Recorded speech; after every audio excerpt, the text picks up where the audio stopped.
Bismillahirrahmanirrahim. Assalamualaikum warahmatullahi wabarakatuh.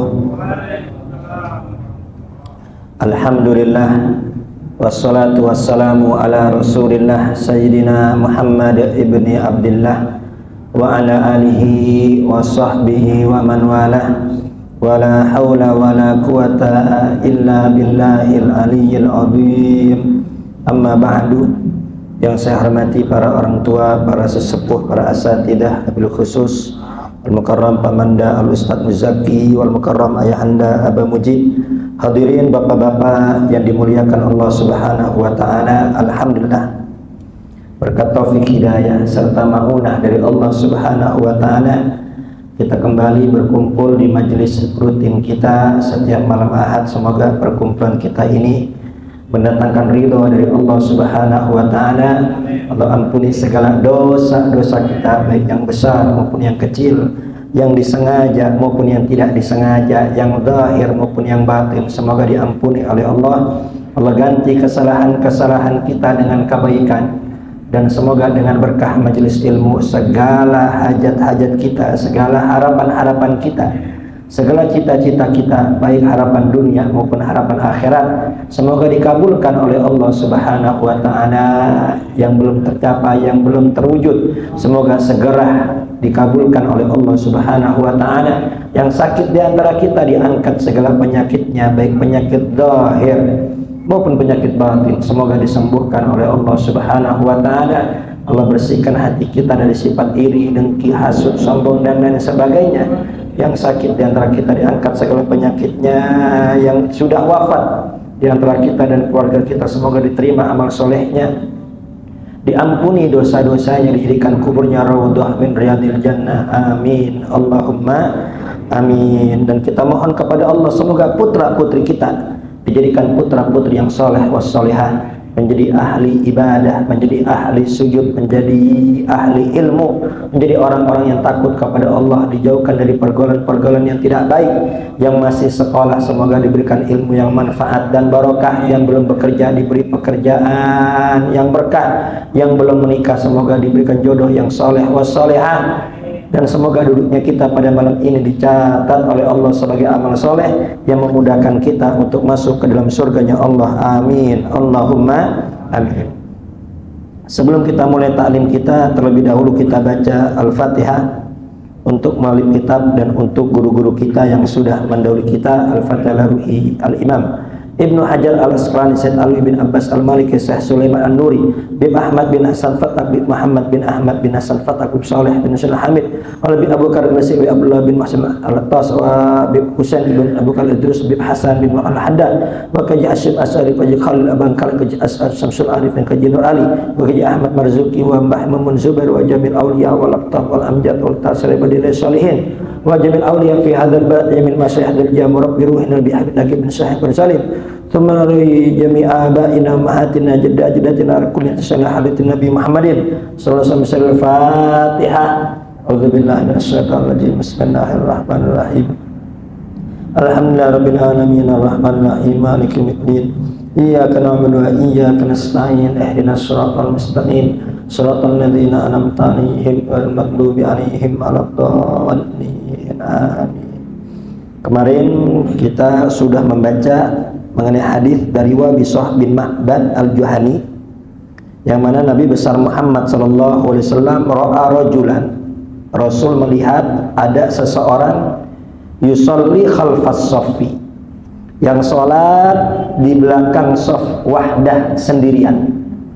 Jadi Nabi besar Muhammad melihat ada salah seorang sahabat sholatnya enggak bergabung di shaf, akan tapi sendirian di belakang. Fa'amarahu an yu'idas sholata. Lalu Nabi besar Muhammad sallallahu alaihi wasallam memerintahkan agar orang tersebut untuk mengulangi sholatnya. Dan dalam hadis yang lain, Nabi besar Muhammad bersabda, la sholata limunfaridin khalfas shaffi. Tidak ada sholat bagi orang yang sendiri, sholat sendiri di belakang shaf. Dan dalam hadis yang lain, ala dakhalta ma'ahum aw jatararta rajulan. Ketika Nabi melihat ada orang sholat sendirian di belakang, itu Nabi menegur, kenapa kok nggak bergabung di shaf? Atau kenapa nggak narik orang yang di depan agar nemenin di belakang? Ya, kemarin sudah kita bahas bahwasanya setan itu adalah musuh manusia. Apabila setan melihat ada orang sholat sendirian, tasallatu alaihi bil waswasah, itu setan leluasa. Sangat mudah setan untuk membuat was-was orang tersebut. Sebagaimana serigala, itu serigala bisa menggondol kambing yang memisahkan diri dari kelompoknya. Kalau selama dia bergabung dengan kelompoknya, insya Allah selamat. Tapi ketika kambing sendirian, nah itu yang diincar oleh serigala. Nah demikian pula orang kalau sholatnya sendirian di belakang, nah itu yang diincar sama setan. Setan leluasa untuk menggoda dan mengganggu dia. Maka dari itu Nabi besar Muhammad SAW dalam hadis ini melarang seseorang sholat sendirian, nggak gabung di shaf, baik di belakang sendirian atau di pojok sendirian. Bahkan Nabi besar Muhammad SAW memerintahkan orang tersebut untuk mengulang sholatnya. Nah, maka dari itu ada sebagian para imam ya memegang zahir hadis ini berkata bahwasanya wajib mengulang sholat. Ya, karena Nabi besar Muhammad bersabda, fa'amarahu an yu'idas sholata, yang sholat sendirian di belakang shaf atau di pojok sendirian itu wajib ngulang sholatnya. Ada sebagian imam berpendapat seperti itu. Kenapa? Sebagaimana zahirnya hadis ini. Akan tapi waqalal jumhur, berkata jumhur ulama, mayoritas ulama, la tabtulu sholatul munfarid khalfas shaf. Enggak batal sholatnya orang yang sendirian di belakang. Ya. Enggak batal. Adapun mengenai hadis la sholata lil munfaridin khalfas shaf, tidak ada sholat bagi orang yang sendiri nggak gabung di shaf, maksudnya adalah nafyul kamal, nggak sempurna. Nggak sempurna sholatnya orang yang sendirian nggak gabung di shaf, nggak ikut barisan, nggak sempurna, bukannya tidak sah. Ini menurut jumhur ulama ya. Dengan dalil Nabi besar Muhammad SAW itu tidak memerintahkan Abu Bakrah. Ya, itu Abu Bakrah kemarin juga ya, dia masuk ke masjid, melihat imam udah sholat, dia main ruku aja di sono, di belakang. Ya, kemudian maju dikit. Nah itu Abu Bakrah nggak disuruh ngulang sholat. Akan tapi Wabisa disuruh, tapi riwayat Wabisa itu Nabi besar Muhammad menyuruh mengulang sholat. Nah ini menunjukkan bahwasanya di sini bukannya tidak sah, akan tapi tidak sempurna. Ya. Dan Nabi besar Muhammad ini dokter yang sangat bijak, ya, dokter yang sangat pintar, yang sangat mahir, memberikan obat tergantung, memberikan dosis obat tergantung masing-masing penyakitnya. Jadi semua nggak dikasih sama. Ya, sebagaimana apabila seorang ayah memerintahkan anaknya antara anak pertama, anak kedua, anak ketiga, ya tentunya tuh beda-beda. Dilihat anak pertama, oh ini mah rajin, ya disuruh ngulang sholat juga dia pasti mau, ya maka disuruh ngulang sholat. Oh nih anak saya yang satunya mah ini udah sholat aja udah untung, disuruh ngulang wah nggak bakal mau dia. Ya maka yang ini ya nggak perlu disuruh ulang sholat. Ya, jadi di sini dikarenakan Nabi besar Muhammad ini tidak memerintahkan Abu Bakrah untuk mengulang sholat, akan tapi riwayat Wabisah bin Ma'bad disuruh mengulang sholat, ya kan ada dua bertentangan tuh. Ya sebetulnya tidak bertentangan. Itu menunjukkan bahwasannya sholat di belakang shaf sendirian itu hukumnya tidak batal, tapi tidak sempurna. Ya. Ikut sholat jamaah, tapi kehilangan pahala jamaah. Itu orang sial itu namanya orang sial. Ibaratnya datang ke suatu tempat lagi bagi-bagi sembako, semua dapat, dia doang nggak dapat lah. Ente kenapa nggak dapat? Emang ente nggak hadir? Hadir, ya.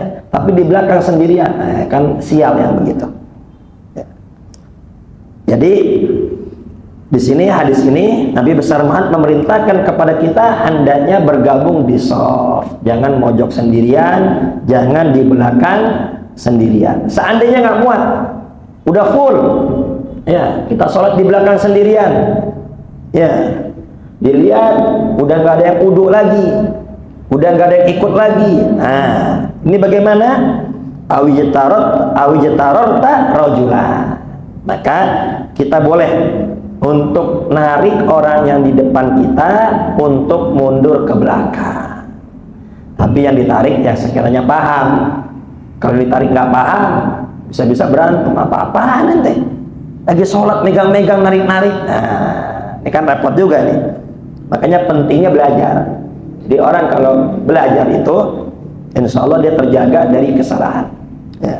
Tapi kalau tidak belajar, disadari tidak disadari, maka dia akan salah dalam ibadahnya. Seandainya benar, itu hanya kebetulan saja. Ya. Jadi sunnahnya bergabung ke shaf, akan tapi apabila sudah penuh, maka caranya takbir dulu, Allahu Akbar. Habis takbir Allahu Akbar, ya maju satu langkah, towel di depan, ya biar dia mundur. Tapi dengan catatan yang ditowel itu paham. Kalau yang ditowel ini belajar, dia bakal mundur, ya nemenin yang di belakang. Agar apa? Agar yang di belakang ini hilang kemakruhannya. Agar yang di belakang ini ya tetap dapat pahala sempurna jamaahnya. Tapi kalau kita lihat, wah ini kayaknya nggak ada yang paham ini. Ya udah, mau tidak mau, ya tetap sholat di belakang, ikut pendapat yang mengatakan tetap sah, cuman kurang sempurna. Ya. Nah di sini wakhtalafa, berbeda pendapat. Fiman lam yajid furjatan wala sahatan fis shaffi. Nah ini ulama berbeda pendapat. Bagi orang yang udah nggak dapat lowong lagi, ini udah rapat semua nih, udah nggak ada lowong lagi untuk maju. Nah ini ulama berbeda pendapat. Bagaimana nih sikap kita? Qala Syafi'i, berkata Imam Syafi'i, yakifu munfaridan wala yajdabu ilaihi ahadan. Berdiri di belakang sendirian, nggak usah narik siapa-siapa. Ya, li'annahu law jadaba wahidan la fautu alaihi fadilatus shaffil awal. Karena kalau narik orang yang di depannya, maka yang di depannya akan kehilangan fadilah shaf di depan. Wala auqa al khalal fi shaffi, dan di depan itu akan jadi bolong, ya. Akan tapi waqala aktsarus syafi'iyah, akan tapi berkata kebanyakan ulama syafi'iyah, yajdabu ilaihi wahidan minas shaffi ba'da ihramihi. Tapi pendapat yang kita pegang, ya kebanyakan ulama syafi'iyah ini berpendapat barang siapa yang udah nggak dapat lagi longgar di depan, maka tetap dia takbiratul ihram. Setelah takbiratul ihram, dia towel yang di depannya. Agar apa? Agar mundur ke belakang. Wa yustahabbu lil majdubi an yuwafiqahu, dan sunnah hukumnya yang ditowel hendaknya mundur ke belakang. Kira-kira jelas seperti tidak nih? Ya, jadi kebanyakan ulama Syafi'iyah mengatakan ketika kita udah nggak ada tempat lagi, udah nggak ada longgar lagi, ya tetap sholat di belakang, takbiratul ihram dulu, baru nanti towel yang ada di depan. Caranya gimana? Ya tadi, maju 1, 2, berhenti, 1, 2, towel. Ya, towel, mundur lagi. Nanti yang di towel itu, dia hendaknya mundur, nemenin orang yang di belakang. Itu gimana? Kan ada bolong, itu darurat. Ya, yang di belakang itu tiba-tiba ada bolong, ya itu udah darurat, udah bukan kemauan kita. Akan tapi memang keadaannya seperti itu. Wa qala Ahmad bi karahatil jadbi Tapi Imam Ahmad berkata makruh, narik-narik. Ya, narik orang di depan tuh hukumnya makruh, kata Imam Ahmad bin Hambal. Wa qala Malik, berkata Imam Malik, man shalla khalfas sufuf wahdah fa inna sholatahu tammatun mujzi'atun anhu. Imam Malik berkata, barang siapa yang sholat di belakang shaf sendirian, sholatnya tetap sah dan sempurna. Dalilnya apa? Dalilnya kemarin, ya, Abu Bakar sholat sendirian, itu sama Nabi nggak disuruh ngulang sholat. Ini madzhab Imam Malik.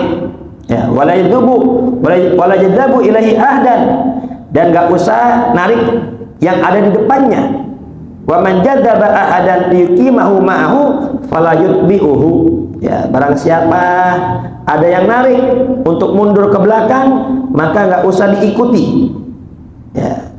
Wa hadza khata'un mimman fa'alahu wa minal ladzi jadzabahu, karena ini adalah sebuah kesalahan bagi orang yang nowel dan juga yang ditowel juga, kalau mundur itu salah. Ini menurut madzhab Imam Malik. Jadi kalau kata Imam Malik, udah nggak usah nowel, tetap aja sholat di belakang, hukumnya tetap sah. Wa qala Abu Hanifah, berkata Imam Abu Hanifah, idza lam yajid furjatan fis shaffi yantadiru hatta yaji'a akhar. Kalau udah nggak dapat tempat lagi di depan, maka tunggu dulu. Ya, tunggu, jangan langsung takbir sampai ada orang yang ikut sholat bersama kita. Fayaqumu ma'hu, ya, sampai ada yang nemenin sholat bersama kita. Fa illam yajid ahadan hatta aradal imam ar-ruku'a, tapi udah ditunggu, ternyata nggak ada yang datang lagi, ini udah nggak ada jamaah lagi, itu jamaah terakhir dia, dan imam pengen ruku, maka gimana? Kalau sudah seperti itu, ya jadzabu wahidan minas shaffi ba'da ihrami. Ya, dia takbir nowel yang di belakang, yang di depan untuk mundur ke belakang. Ini madzhab Imam Abu Hanifah hampir sama dengan madzhab Imam Syafi'i. Ya, hanya bedanya kalau madzhab Imam Syafi'i, ya, ketika kita udah di belakang sendirian, jika udah nggak ada lagi, udah takbir aja, takbir langsung towel. Ya, tapi kalau madzhab Imam Abu Hanifah, tungguin dulu. Selama imam masih bacaannya panjang, rukuknya masih lama, tunggu dulu. Ya, tunggu sampai ada orang datang. Ketika udah surat terakhir, udah bentar lagi mau ruku, tetap nggak ada yang datang, baru dia takbir, towel yang di depan agar mundur ke belakang. Ya. Ya, kemudian apa? Fayaqumu ma'hu li alla yasira murtaqiban lil manhi anhu. Kenapa kok towel yang di depan? Biar mundur ke belakang, ya, agar kita tidak melakukan hal yang dilarang oleh Nabi besar Muhammad sallallahu alaihi wasallam. Ya, karena Nabi besar Muhammad bersabda, ala dakhalta ma'hum aw ijtararta rajulan. Ya, lihat ada sahabat sholat di belakang sendirian, ditegur sama Nabi, kenapa kok di belakang sendirian? Kenapa nggak gabung di shaf?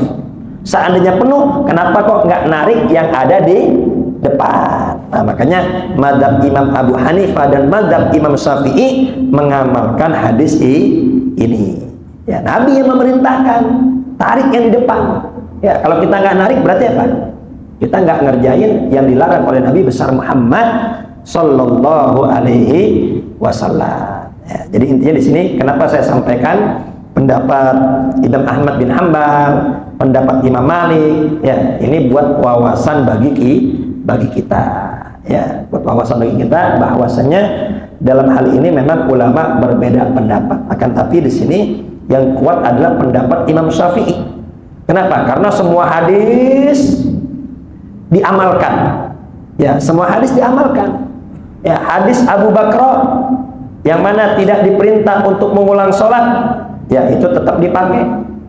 Kemudian hadis riwayat Wabisah bin Ma'bad yang memerintahkan suruh ngulang sholat, itu juga dipakai.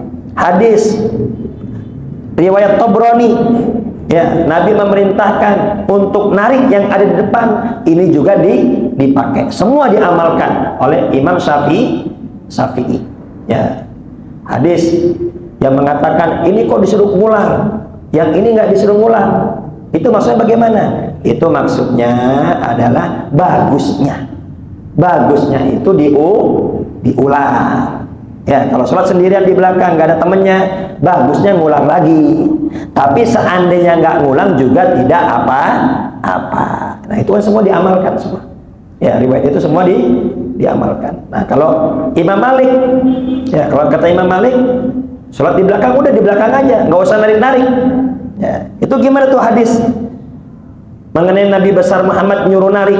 Nah, jadi hadis sahih menurut suatu imam belum tentu sahih menurut imam yang lain.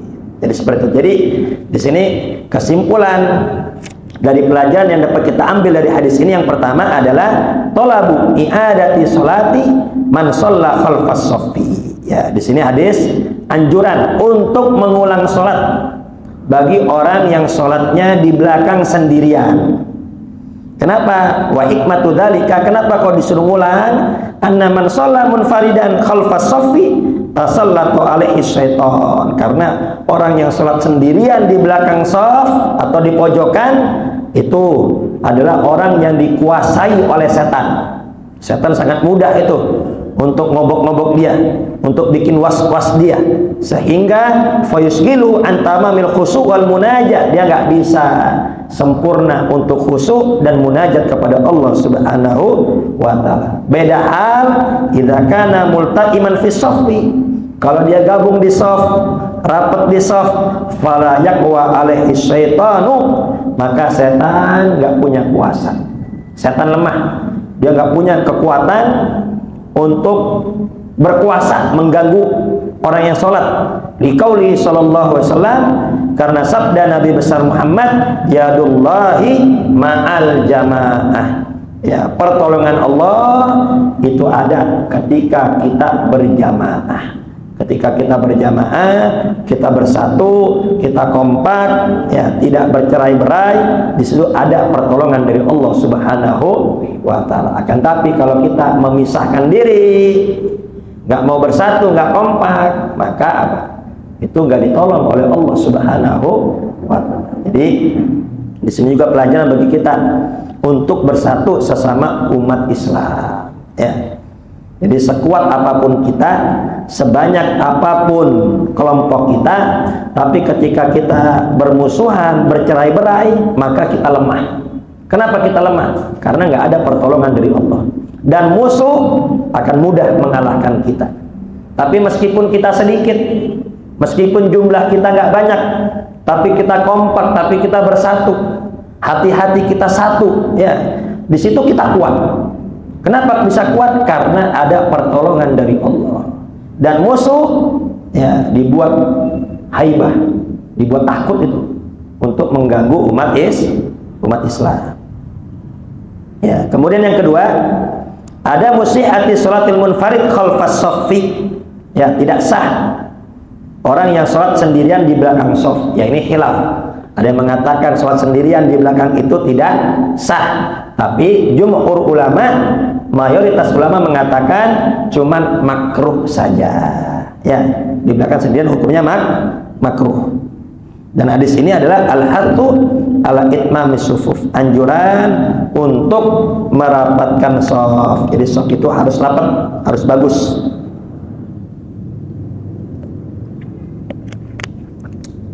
Ada pertanyaan di sini?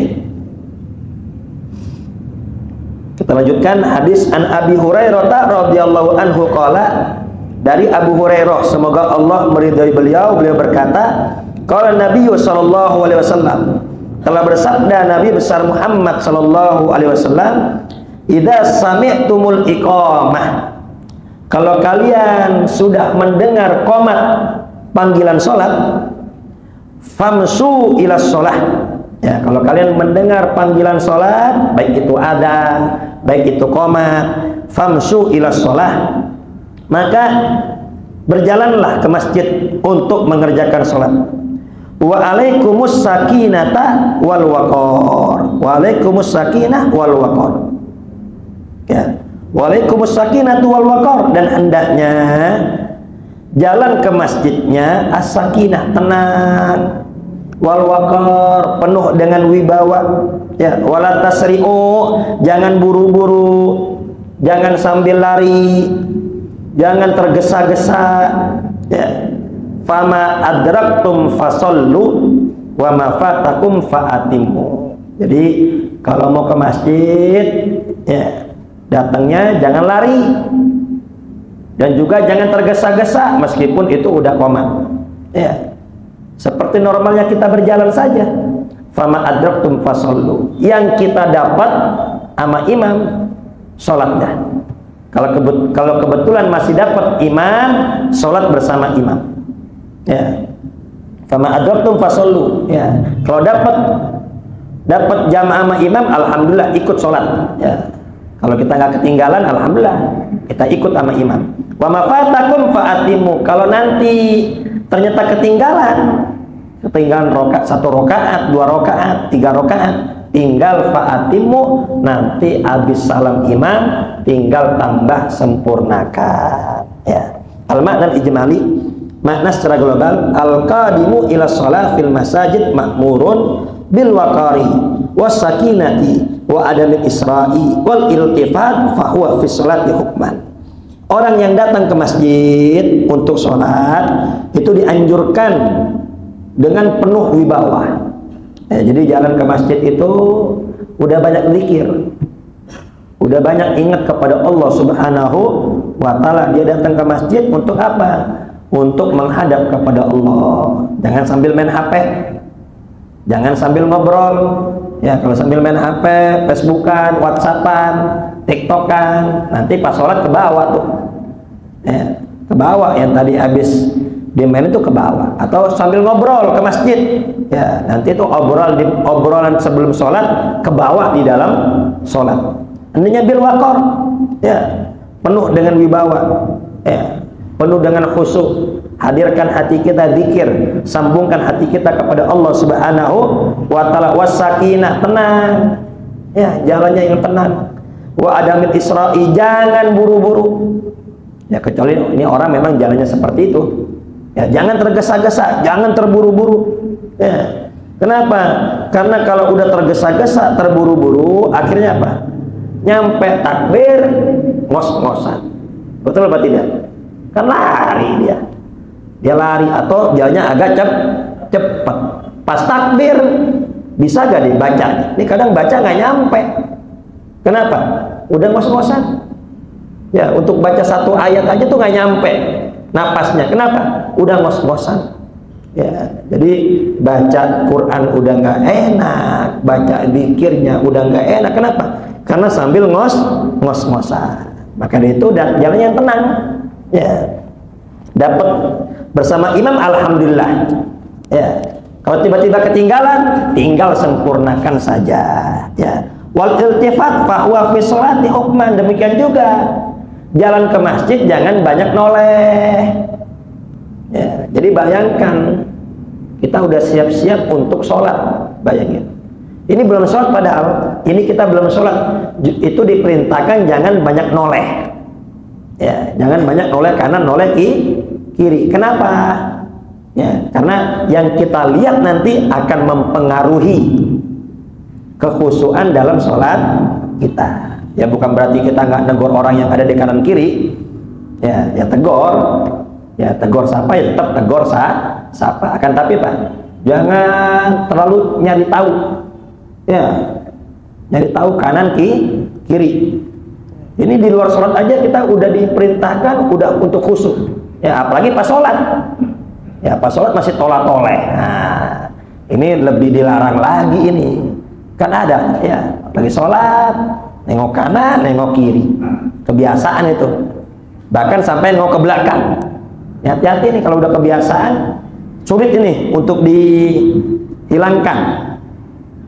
Fa'alaihi an yata'addaba bi'adabil musallin, hendaknya yang jalan ke masjid beradablah sebagaimana adabnya orang yang sholat, ya, jalan yang tenang, yang tentrem, ya, jangan buru-buru, jangan tergesa-gesa, jangan banyak tolah-toleh, jangan banyak ngobrol, jangan sambil main HP, ya. Bagaikan orang yang sholat.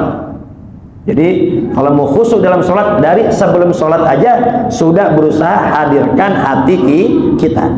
Hatta takturu khutahu falahu bikulli khatwatin yakhtuha darajah. Dan hendaknya, ya, banyak langkahnya. Semakin banyak langkahnya ke masjid, maka semakin naik derajatnya di sisi Allah Subhanahu wa ta'ala, ya. Ini jauh nih kita. Ini kalau nggak buru-buru nanti ketinggalan. Ya, udah santai saja. Ya, seperti jalannya normal saja, jalan normal. Ya, jangan terlalu pelan juga. Jalan normal kita saja. Ya, karena semakin banyak langkah kita, nanti semakin banyak pahala dari Allah Subhanahu wa ta'ala. Intinya jangan lari, jangan tergesa-gesa. Bikhilafi malau ata musli'an. Beda hal kalau kita datangnya buru-buru. Ya, jalannya buru-buru, jalannya lari, jalannya tergesa-gesa. Fa innahu la yasilu ila shafi illa mutiban. Itu kita nggak bakal sampai shaf melainkan udah capek. Ya, sampai shaf udah capek. Kenapa? Lari. Fala yaqdiru an yatadabbara bi khusu'i qiraatil Qur'an. Maka kalau sudah capek, dia nggak bisa mentadabburi, tidak bisa khusyuk di dalam membaca Al-Qur'an. Fiqhul hadis. Pelajaran apa yang dapat kita ambil dari hadis ini? Yang pertama, an-nahyu anil isra'i fil masyi ila shalah. Larangan tergesa-gesa jalan ke masjid. Ya, jadi larangan tergesa-gesa jalan ke masjid. Jadi jalan biasa saja, jangan sambil lari, jangan sambil tergesa-gesa.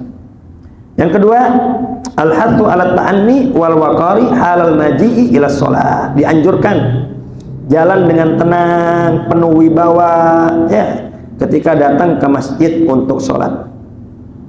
Yang ketiga, usulu fadilatul jamaah bi idraki ayyi juz'in minas shalah. Di sini hadis ini memberi pelajaran kepada kita bahwasannya selama kita dapat bagian bersama imam, maka kita dapat pahala jamaah. Selama masih kebagian rokaat bersama imam, maka kita masih kebagian jamaah. Bahkan kita kebagian tahiyatnya saja, tetap kebagian pahala jamaah. Selagi itu imam belum salam, ya kita Allahu Akbar, kita duduk, ya, duduk, dapat duduk bersama imam, tetap dapat fadilah jamaah. Ya. Yang keempat, masru'iyatu dukhul ma'mum al imam fi ayyi halin wajadahu 'alaiha. Ya. Ini dianjurkan ketika makmum datang, ya, langsung gabung bersama imam. Posisi imam berdiri, gabung berdiri. Posisi imam lagi duduk, gabung pas duduk. Posisi imam lagi sujud, gabung pas sujud. Ya, kalau dapat ruku bersama imam, dapat rokaat. Nggak dapat ruku, berarti apa? Nggak dapat rokaat. Ya. Jadi intinya, lihat imam lagi berdiri, ikut berdiri. Imamnya udah duduk, ya udah gabung pas imam duduk. Pas kita duduk, ternyata imam sujud, langsung sujud. Tapi rokaat itu nggak dihitung. Kenapa? Karena kita nggak dapat ruku bersama imam. Kira-kira jelas apa tidak nih? Jelas ya. Ma adrakahul makmum ma'al imam wa awwalu sholati. Yang didapati makmum bersama imam itu awal sholat dia. Itu rakaat pertama bagi dia. Tadi sholat maghrib misalnya, ya, dapatin imam udah rakaat ketiga, dia baru masuk takbir. Ya, itu rakaat ketiga, itu rakaat pertama bagi dia. Tapi langsung aja baca Fatihah, nggak usah baca doa iftitah. Kenapa? Baca doa iftitah khawatir nanti Fatihahnya nggak kubar tuh. Ya, kenapa? Karena sudah rakaat ketiga, baca saya Fatihah. Ya, dapat selesai Fatihah, alhamdulillah. Nggak dapat imam ruku, udah ikut ruku. Fatihah kita sudah ditanggung sama imam. Dapat rakaat tuh kita. Ya, kenapa? Karena dapat ruku bersama imam. Selanjutnya itmamu ma fatal ma'mumu minas sholati ba'da sholatil imam litukmila sholatahu, ya. Kemudian yang tertinggal dari makmum, ya, dapetin imam udah rakaat kedua tadi pas sholat maghrib, ya, atau dapetin imam masih udah rakaat ketiga, ya, nanti tinggal kurangnya tinggal disempurnakan. Yang kurang 1 rakaat nambah 1, yang kurang 2 rakaat nambah 2. Yang dapatnya imam udah duduk di rakaat ketiga, ya, berarti apa? Nambah 3, ya. Baik, jelas Pak ya? Jadi sholat seperti itu. Semoga kita semua mendapat ilmu yang manfaat dan mendapat ilmu yang barokah, ya. Wallahu a'lam bishawab. Al-Fatihah.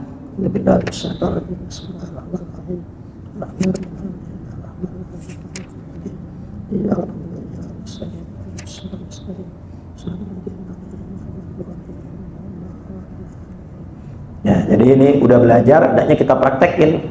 Ya, kalau ada di kanan kiri kita sholatnya renggang, rapetin, ya, tarik biar rapat dari tengah, ya. Yang di kanan ke kiri, yang di kiri ke kanan, rapetin dari tengah dulu, jangan bikin sop pojok, ya, jangan ada renggang. Kalau ada renggang, apa kata Nabi? Aku melihat itu ada setan nyelip di renggangan itu, ya. Jadi bikin rapat. Kemudian juga kalau ada yang nggak lurus, ingetin biar lurus. Kadang ada aja tuh, ya, kakinya nginjeknya di karpet yang kedua, ingetin tuh, maju semua, kaki harus lurus, ya. Wallahu a'lam bishawab. Al-Fatihah.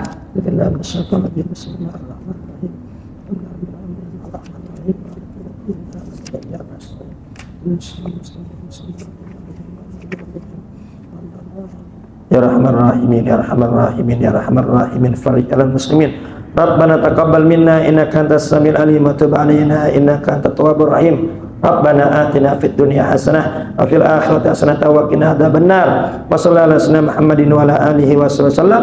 Walhamdulillahi rabbil alamin. Kurang lebih saya mohon maaf. Akhirul kalam, wassalamualaikum warahmatullahi wabarakatuh.